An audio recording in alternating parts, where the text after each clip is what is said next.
Before Hercules. Before Achilles.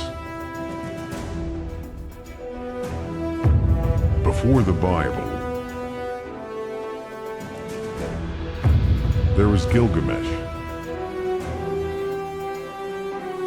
In the deepest memory of humankind, there lies a story not written on paper or papyrus, but pressed into wet clay with a reed stylus. It is the first great work of literature, the first epic, the story of the world's first hero. But this is not a simple tale of good versus evil. The first hero was not a savior, he was a tyrant. And his story is not about how he saved the world, but about how the world and a single friend saved him. This is the story of Gilgamesh. Welcome to Secrets of the Ancients, where ancient mysteries awaken.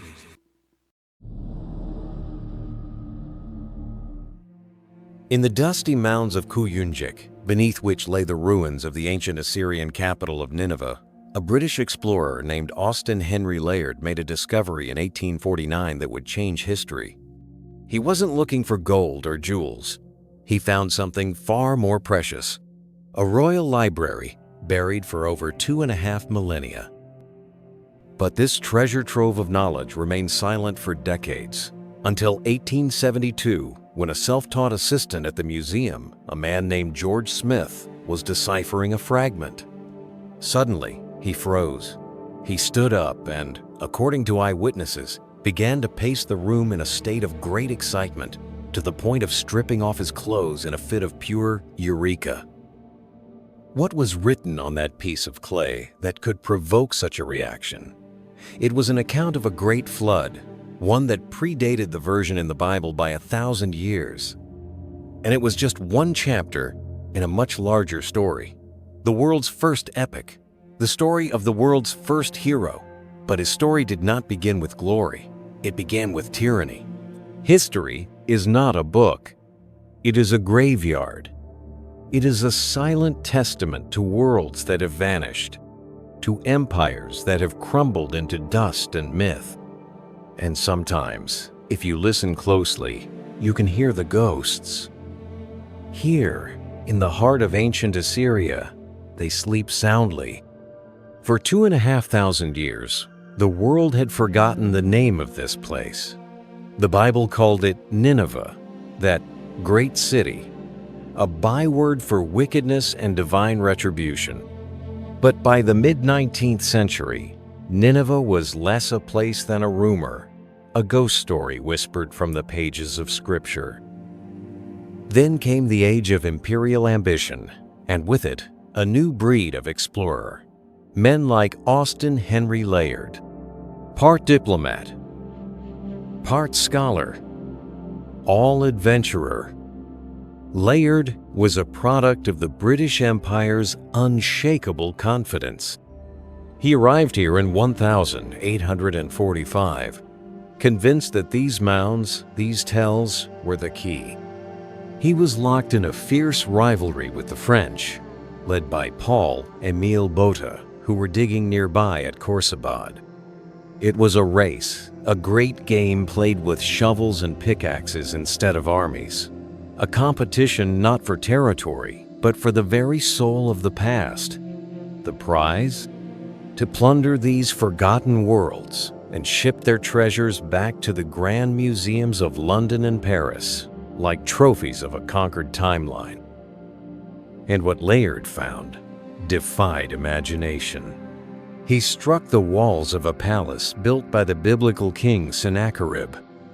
He unearthed stone reliefs of terrifying precision, brutal sieges, unflinching executions, and kings who hunted lions as a weekend sport.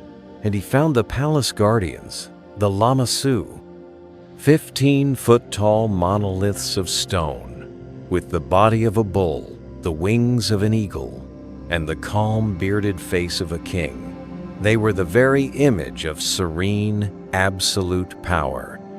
Getting them out of the ground and back to the British Museum was a Herculean feat in itself. a testament to Victorian grit. But Layard's most profound discovery, the one that would truly change the world, looked like nothing at all. In a set of rooms in another palace, that of the great king Ashurbanipal, he found no gold, no statues. He found a disaster, a library, caught in the final inferno of Nineveh's fall in 612 BC. The fire that destroyed the city had baked the library's clay tablets as if in a kiln, preserving them. But the collapsing floors had shattered them into tens of thousands of pieces. It was a treasure, but it was in ruins. A library of ghosts, speaking a language no one could fully understand. The tablets were shipped to London, where they became a grand, unsolvable puzzle, an entire civilization captured in code. But every lock has its key, and this one was a man named George Smith. Smith was the ultimate outsider. He was a working-class autodidact, a banknote engraver by trade, who had taught himself the arcane science of Assyriology in his spare time. He didn't have the pedigree of a university man, but he had something more valuable: a photographic memory and a monomaniacal obsession. For him, these fragments weren't dusty artifacts. They were portals. He saw patterns where others saw chaos. The museum eventually had no choice but to hire him. His labor was almost unimaginable. Imagine trying to piece together 10,000 jigsaw puzzles, all mixed together, with most of the pieces missing, and without the picture on the box to guide you. That was Smith's daily reality. He worked in the dim light of the museum's basement, sifting through the wreckage of a dead world, hunting for meaning in the chaos. Then came the day in November, 1872, a moment of pure intellectual lightning. As he deciphered a fragment, a narrative began to emerge that made the hair on his arms stand up. It was a story of a great flood, a chosen man, a ship built to survive the apocalypse, animals brought on board, 2 by 2, birds sent out to find dry land. It was the story of Noah. But it wasn't Noah. The hero's name was Utnapishtim, and the tablet he held was written 1,000 years before the book of Genesis was ever conceived. The implications were staggering. For the Victorian world, the Bible was not just a holy book. It was history, considered literally and divinely true. Smith, a devout Christian himself, had just found independent, non-biblical proof of one of its most famous stories. But it was also a crisis. If the story existed in a pagan culture a millennium before Moses, did that mean the Bible had borrowed it? Was it not divine revelation, but a piece of inherited Mesopotamian folklore? It was a shotgun blast to the doctrine of biblical inerrancy. When Smith presented his findings, the room erupted. It became an international sensation. The Daily Telegraph newspaper, smelling the story of the century, funded an expedition for Smith to go to Nineveh himself, for the express purpose of finding the missing portion of the story on the tablet he had translated. The odds were astronomical. And then, the unbelievable happened. Within 5 days of digging in the vast ruins of Ashurbanipal's library, he found it, a fragment that filled in the gap in the story. It was a 1 in a billion shot, a moment of archaeological destiny. But George Smith's discovery, as monumental as it was only the beginning. The story of the flood, he soon realized, was just one chapter embedded within a much grander, more ancient, and far more philosophically troubling narrative. It was the story of the king who sought out the flood survivor, a king desperate to unravel the ultimate mystery. the story of the man who was two-thirds God, who reigned in the first city on earth, and whose name was Gilgamesh. To understand his story, we must now leave the dusty archives of London and travel back into the deep past, into the very mind of Mesopotamia itself.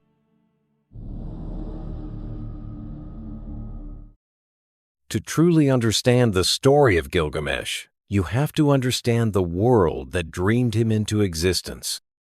You have to travel back to a mindset, a cosmology, that is at once the bedrock of our own world and yet profoundly alien to it.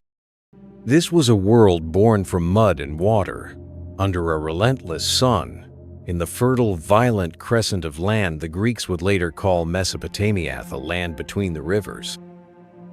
Those two rivers, the Tigris and the Euphrates, were everything. They were twin gods, offering life with one hand and taking it with the other. Unlike the predictable, gentle flooding of the Nile in Egypt, which fostered a sense of cosmic stability and optimism, the Mesopotamian rivers were wild, capricious, and prone to catastrophic, city-drowning floods. This duality of creation and annihilation, of order wrestled daily from the jaws of chaos was baked into the Mesopotamian soul. It created a worldview steeped in a kind of pragmatic anxiety. They knew in their bones that civilization was a fragile miracle, a garden walled against a terrifying wilderness, and that the gods who gave them life could just as easily wash it all away on a whim. And yet, from this precarious existence, they invented nearly everything we take for granted. Here, in ancient Sumer, Akkad, and Babylon, humanity first learned to build cities, to write laws, to chart the stars. They invented the wheel. They invented the 60-second minute and the 60-minute hour we still use to measure our lives. They invented writing itself, not for poetry, but for accounting, for tracking bushels of grain and heads of cattle. They were, above all, practical. But from that practicality, a universe of myth bloomed. And what a universe it was! The Mesopotamian pantheon was not populated by serene, philosophical, all-knowing beings. Their gods were painfully, terrifyingly human. They were a celestial family drama of immense power, driven by lust, greed, jealousy, ambition, and profound pettiness. Anu was the distant patriarch of the heavens. Enlil, the hot-tempered god of wind and storm, who in one myth decides to destroy humanity with a great flood, simply because their noise is keeping him from getting a good night's sleep. There was Ea, the cunning god of wisdom and water, always looking for a loophole in the divine rules. And then there was Inannar Ishtar, as she was later known, the most complex and dangerous of them all. The goddess of love, beauty, sexuality, and savage, bloodthirsty warfare. In this cosmic drama, humanity had a clearly defined role. You were a slave. You were created from a lump of clay mixed with the blood of a lesser god, for the sole purpose of doing the god's dirty work. You were to dig their canals, tend their fields, and, most importantly, provide a constant stream of sacrifices, the smoke of roast lamb, the scent of cedar, the intoxicating fumes of beer and wine, which were quite literally the food and drink that sustained them. Your relationship with the divine was not one of faith, but of contract, of appeasement. It was a protection racket on a cosmic scale. You served them, and in return they might refrain from obliterating you.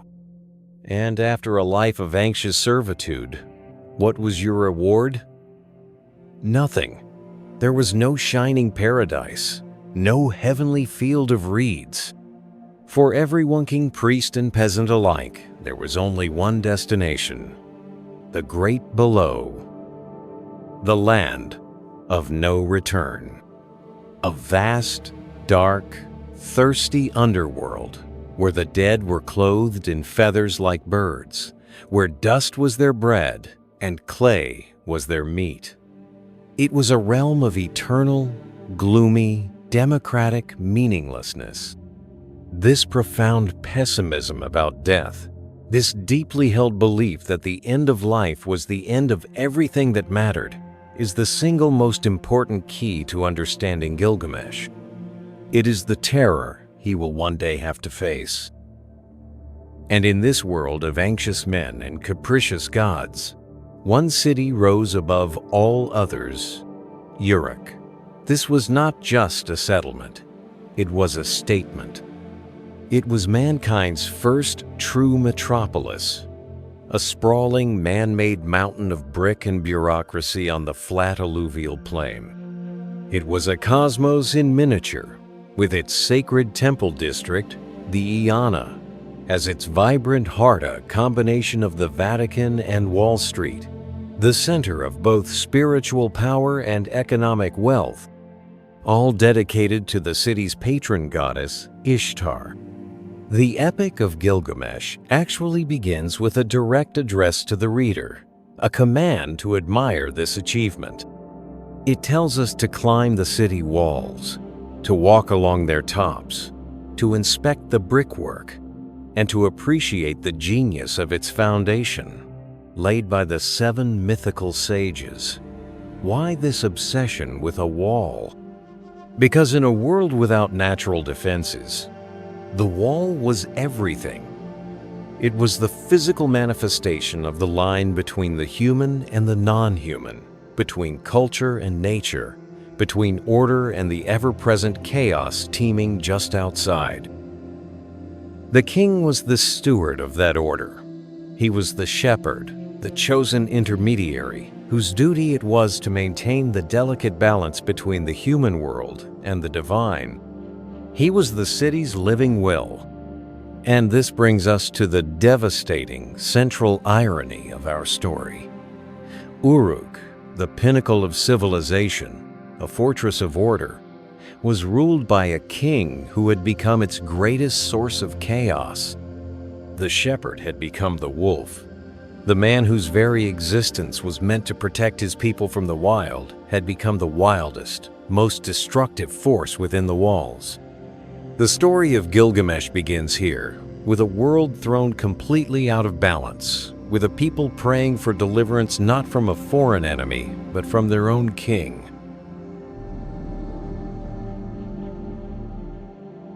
To understand the tyranny of Gilgamesh, you must first grapple with the fundamental, unsolvable crisis of his own existence.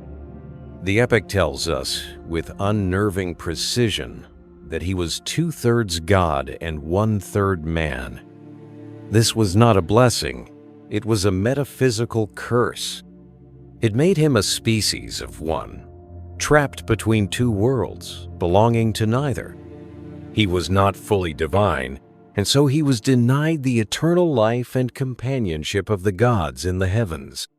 He could see their world. He could feel its power thrumming in his veins, but he could never truly join them. He was mortal, but he was not fully human either.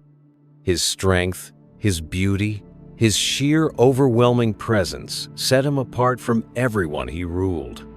He could walk among his people, but he could never be one of them. Imagine the profound, crushing loneliness of that reality.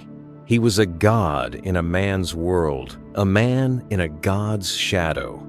This existential solitude is the furnace in which his tyranny was forged. His rage was the rage of a caged divinity. The texts describe him as a figure of terrible beauty. His body was perfect in splendor, they say. He was the hero, shining, magnificent. He was not some brutish thug. He was a masterpiece of divine engineering, possessing a mind as sharp as his form was flawless.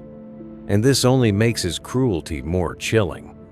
It is the calculated cruelty of a being who is utterly without peer, without challenge, without an equal to check his impulses. His society had no outlet for his terrifying, restless energy. What do you do with a being who cannot be matched? He turns his power inward, upon his own people. The great walls of Uruk were not just a monument to his glory, but a project born of a desperate need to burn off an energy that had nowhere else to go. He would challenge the young men of the city to wrestling contests, not for sport, but for the grim satisfaction of dominance, always winning, always leaving them broken and shamed in his wake. He was searching desperately for a reflection, for someone, anyone, who could meet his stormy heart with equal force, but he found no one. And so, his boredom festered into oppression. The epic is unflinching in its indictment. Gilgamesh does not leave a son to his father, the people cried. Day and night his tyranny grows worse. He conscripted the city's youth, running them ragged on his endless projects, exhausting their strength simply because he could. He disrupted the fundamental cycles of life, of family, of community. He had become a force of nature, but an unnatural one. The epic uses a devastating metaphor. He is a raging flood wave that can destroy even a stone wall. Think of the irony. The great builder of walls had become the very force of chaos that walls were meant to keep out. And this tyranny reached its most intimate and unforgivable peak in the practice of the droit du seigneur rite of the first night. To a modern mind, this is monstrous. But to the Mesopotamian mind, it was a crime on a cosmic scale. It was a violation of the family, the absolute cornerstone of their society. It was a desecration of marriage, a sacred community rite. It was an attack on lineage and legacy, the only form of immortality a mortal could hope for. The king, whose sacred duty was to be the shepherd of his people, the guarantor of the divine order, had become a predator. He was no longer upholding the world's delicate balance. He was shattering it for his own gratification. And so, the people of Uruk did the only thing they could. They appealed to a higher court. Their cries were not just prayers, they were a formal indictment filed in the great assembly of the gods. The lamentations of the city's women in particular rose to the heavens, and the gods listened.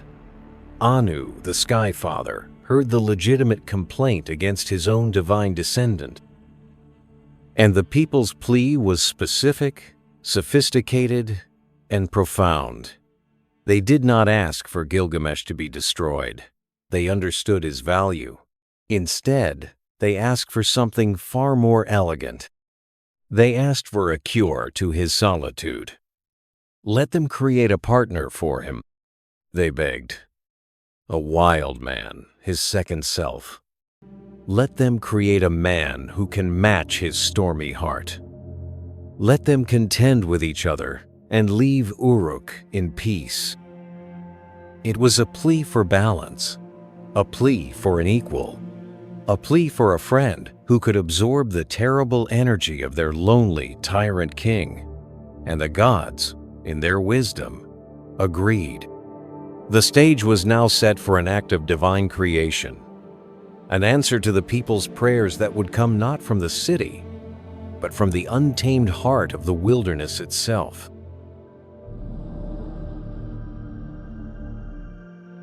The pleas of the oppressed people of Uruk have reached the heavens, and the divine assembly has made its judgment. The solution they devise is one of breathtaking elegance, a piece of divine psychology rather than brute force. They will not send a monster to destroy Gilgamesh. They will not strike him down with a thunderbolt. They will send him a mirror. They will heal his solitude by giving him the one thing in the universe he lacks: an equal. The great sky god Anu turns to Aruru, the mother goddess, the one whose hands first shaped humanity from clay. The command is given, "You, Aruru, created mankind," he says. "Now create his Zikru." That word Zikru is wonderfully complex. It doesn't just mean a copy or an image. It carries the weight of a name, a reputation, a counterpart to be spoken of. They are commissioning the creation of a being who will be Gilgamesh's conceptual twin, a name to be uttered in the same breath, his perfect opposite, and his other half. So Aruru, the mistress of creation, descends from the heavens. Her work is ritualistic, elemental. First, she ceremonially washes her hands, purifying herself for the sacred act. Then she takes a pinch of clay, the very same primordial mud that formed the first humans. But she does not shape this new being within the safe, ordered confines of a city. She casts the clay into the Seirutha steppe, the wilderness, the vast, untamed space outside the walls of civilization. This new man will not be a child of Uruk. He will be a child of the wild itself. And from that earth, he is born Enkidu. The epic describes him as a being of pure, primal nature. His whole body was shaggy with hair.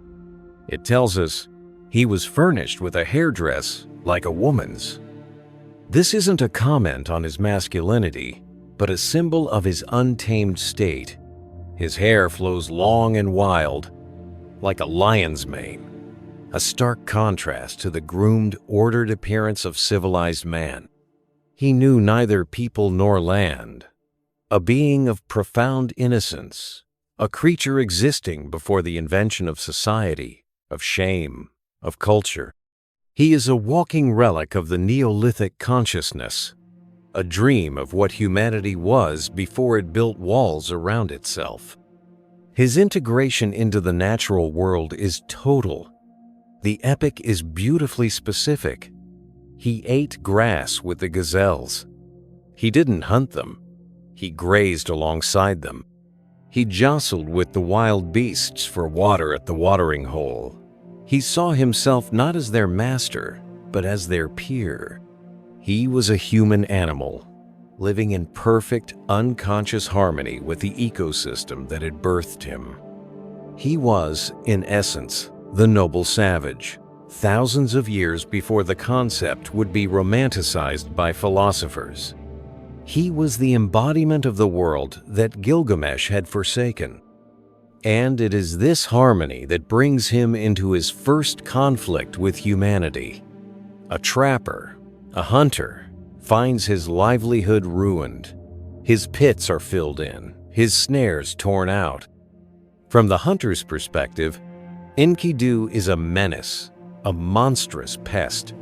But from the perspective of the animals, Enkidu is a guardian angel, a protector of the natural order. He is the spirit of the wild, actively pushing back against the slow, creeping expansion of human civilization. This sets the stage for the epic's central conflict. Enkidu is the perfect symbolic opposite of the king of Uruk. Gilgamesh is the builder of walls, the expander of the city, the one who bends nature to his will. Enkidu is the spirit of the unenclosed world, the one who dismantles the tools of human control, the being who lives by nature's law alone. The hunter is powerless against him.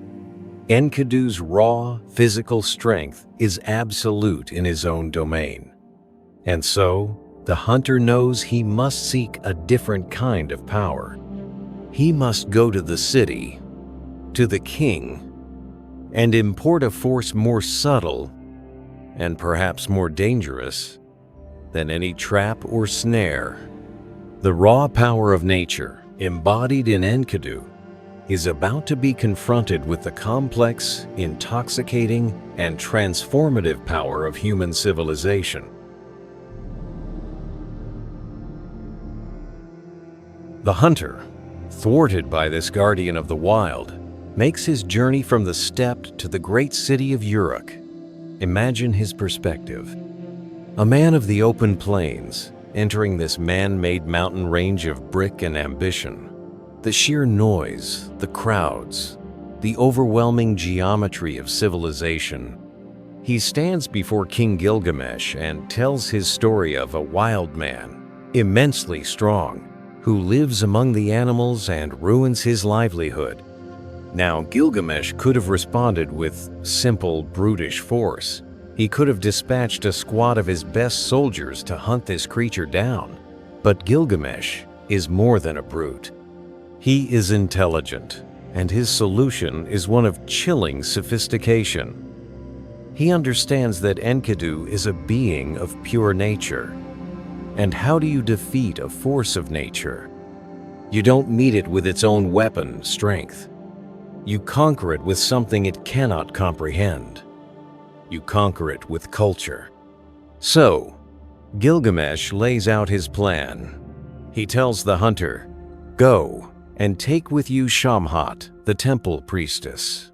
Let her display her charms.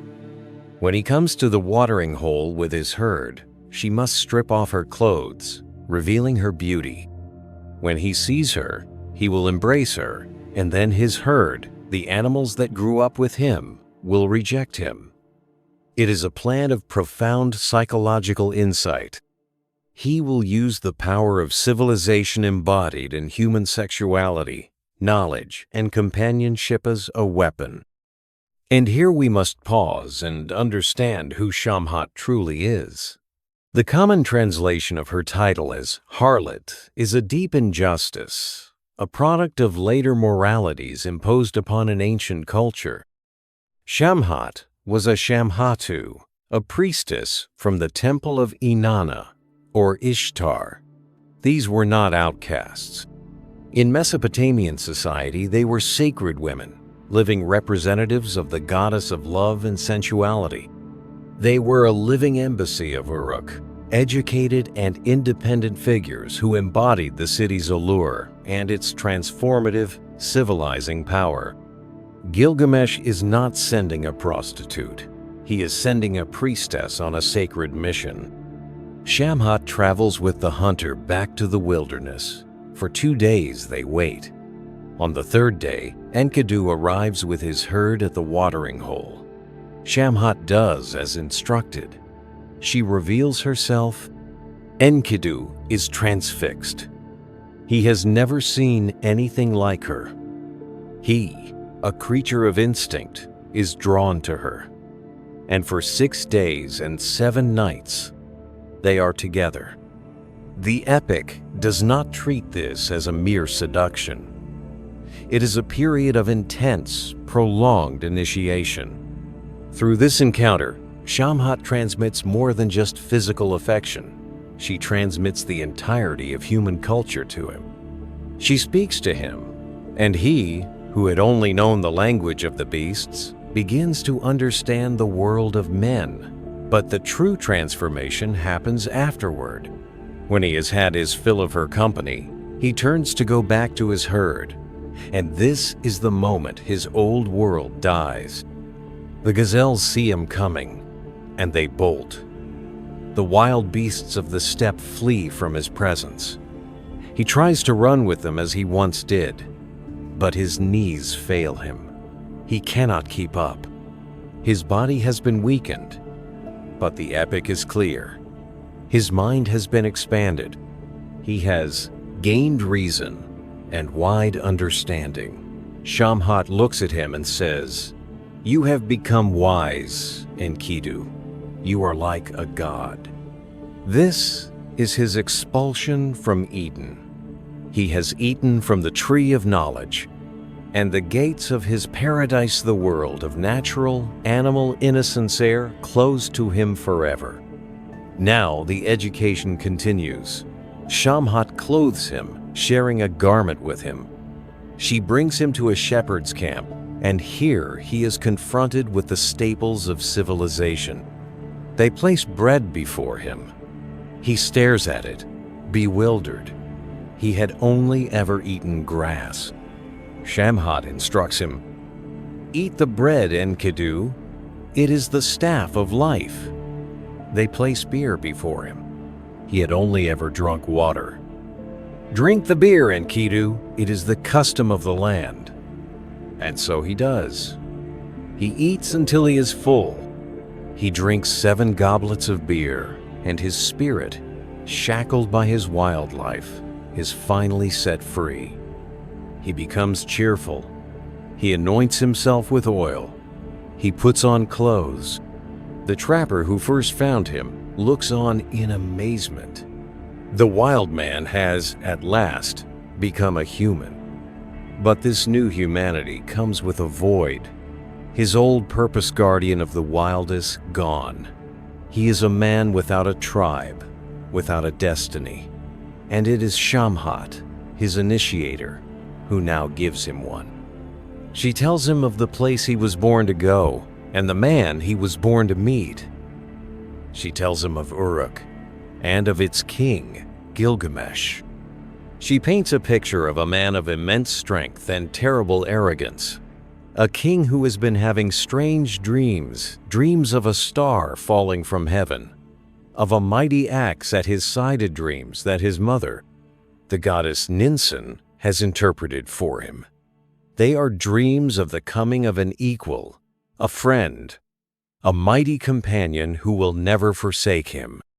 In telling him this, Shamhat gives Enkidu his fate. She points him like an arrow toward the heart of the civilization that has just claimed him. His journey is no longer aimless. He has a new purpose: to travel to Uruk and confront the king whose stormy heart was the very reason for his creation.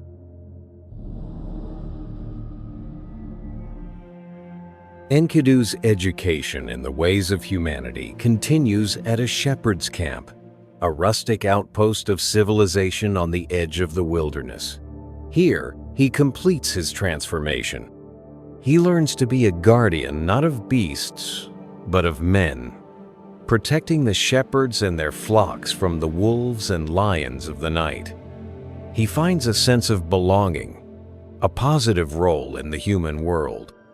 He has become a protector, and it is this newfound identity that makes what happens next so incendiary. He comes upon a scene of celebration, a wedding feast being prepared. But the air is thick with a silent dread.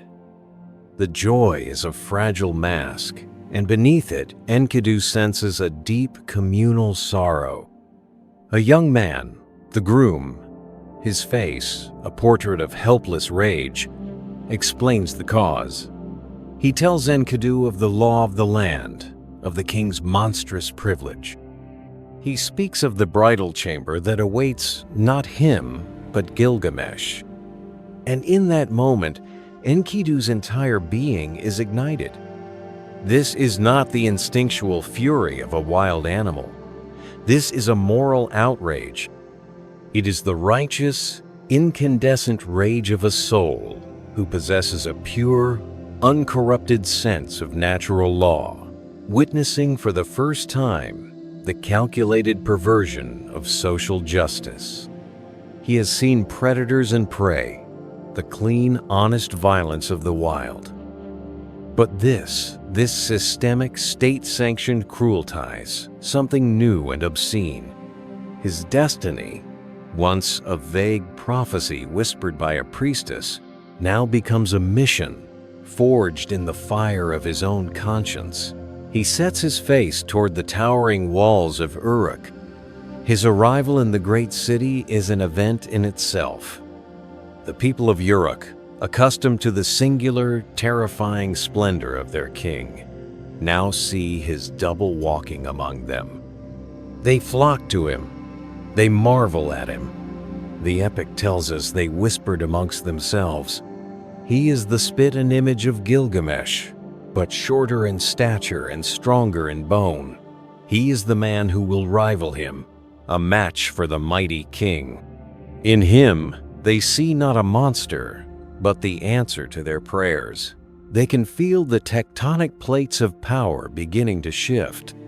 The stage for the final confrontation is the most symbolically charged place in the entire city, the threshold of the wedding house. It is the very epicenter of Gilgamesh's crime, a sacred boundary he is about to violate. As the king approaches, imperious and confident, Enkidu makes his stand. He doesn't shout. He doesn't make a speech. He simply plants his foot in the doorway, a living bolt, a human wall barring the path of the tyrant. For Gilgamesh, this is a moment of profound, world-altering shock. In his entire life, no one has ever denied him anything. The world has always bent to his will. Now, for the first time, someone stands in his way. And as he looks at this wild, powerful being, he sees a distorted mirror of himself.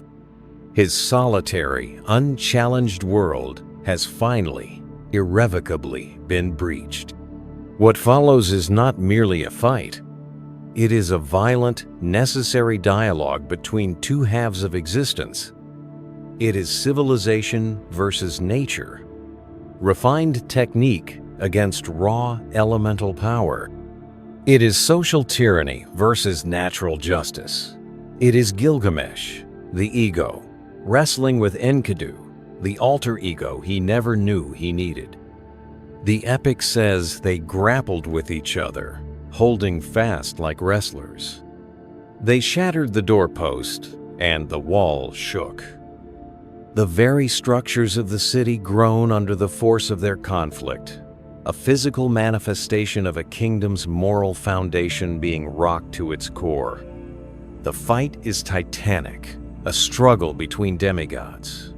But finally, through his greater skill or his two-thirds divine heritage, Gilgamesh gains the advantage. He forces Enkidu to his knee. He has won. The entire city holds its breath, awaiting the inevitable killing blow, the final assertion of the king's absolute power. But it never comes. In that moment of victory, something profound shifts within Gilgamesh. The fury drains out of him. The restless, burning energy that has plagued his entire life has finally been spent, consumed in the crucible of a worthy battle. The desperate need to prove his dominance is gone because he has finally been matched. He looks down at the defeated man, and for the first time, he sees not a subject, not a rival, but the only other being in the world who could possibly understand the burden of his own strength. And his rage dissolves into a feeling he has never known. It is not pity. It is respect.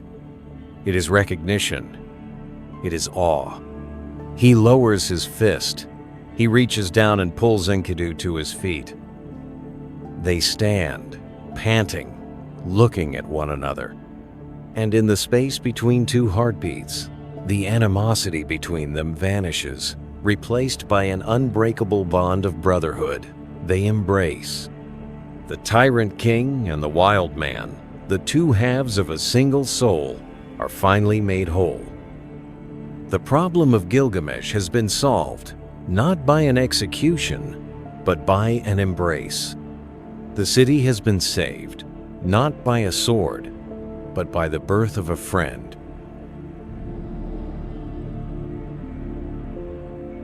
And so, the two men embrace. The king and the wild man, the city and the steppe, two halves of a single soul finally made whole.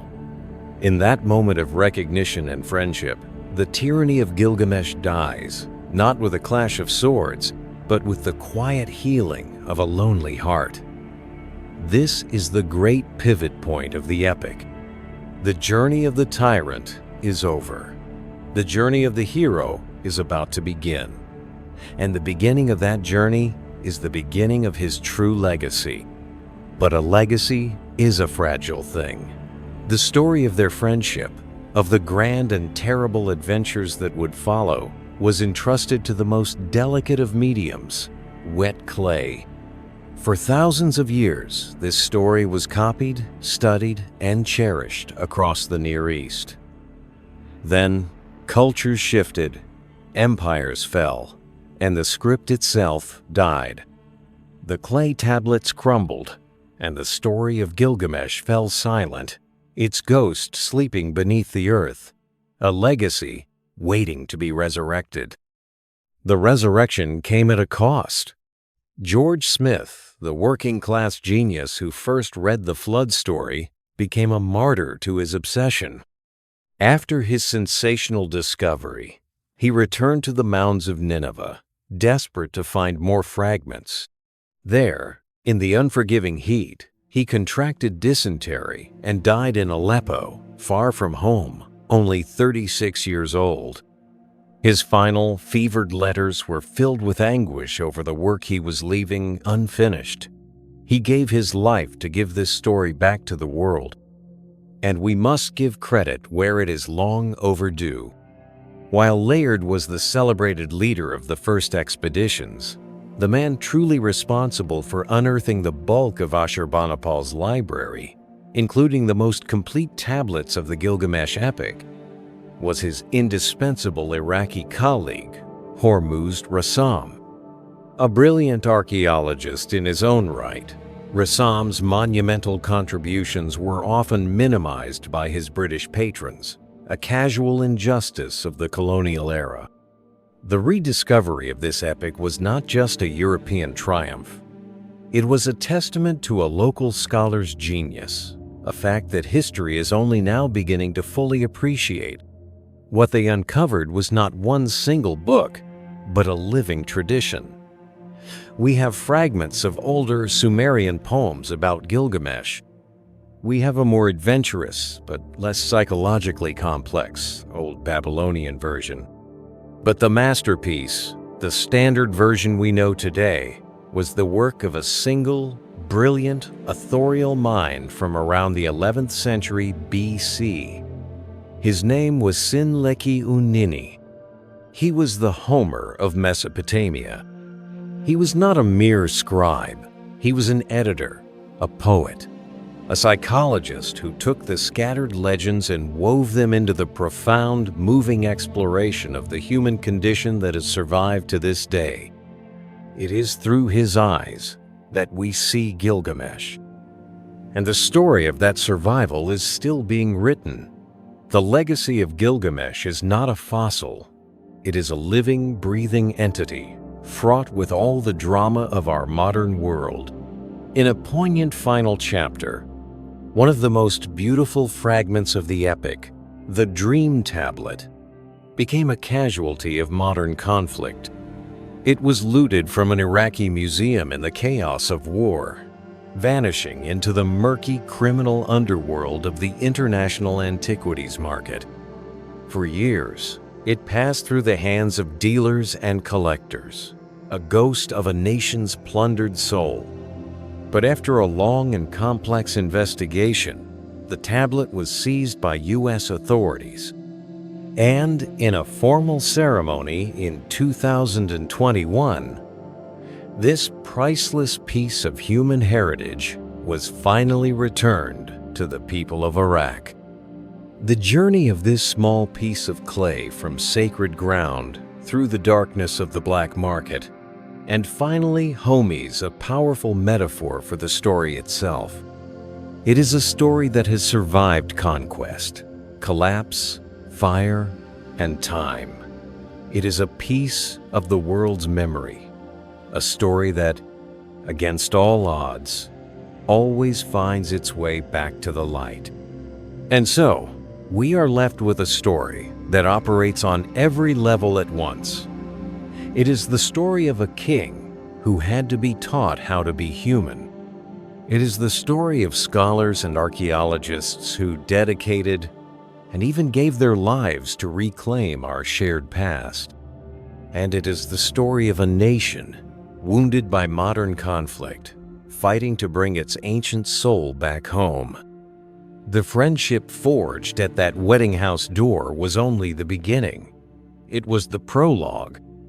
Now, with his other half by his side, Gilgamesh's restless energy would be turned outward, toward the world, toward grand deeds and terrifying monsters. Their bond would be tested against the fury of the gods and the darkness of the underworld. The two greatest heroes of their age were about to set out on their first great adventure, a quest to make a name for themselves that would last forever, a journey into the heart of a sacred, forbidden forest. The story of Gilgamesh is the first great human story. It is the first time we see ourselves in writing, grappling with the eternal questions. What is the nature of a good ruler? What is the relationship between nature and civilization? What does it mean to be human? And what, in the face of inevitable death, is the meaning of a life? The answers the epic provides are complex, profound, and still resonate with us today, 4,000 years later. It is not just history. It is poetry. It is wisdom. It is our shared inheritance, written in clay.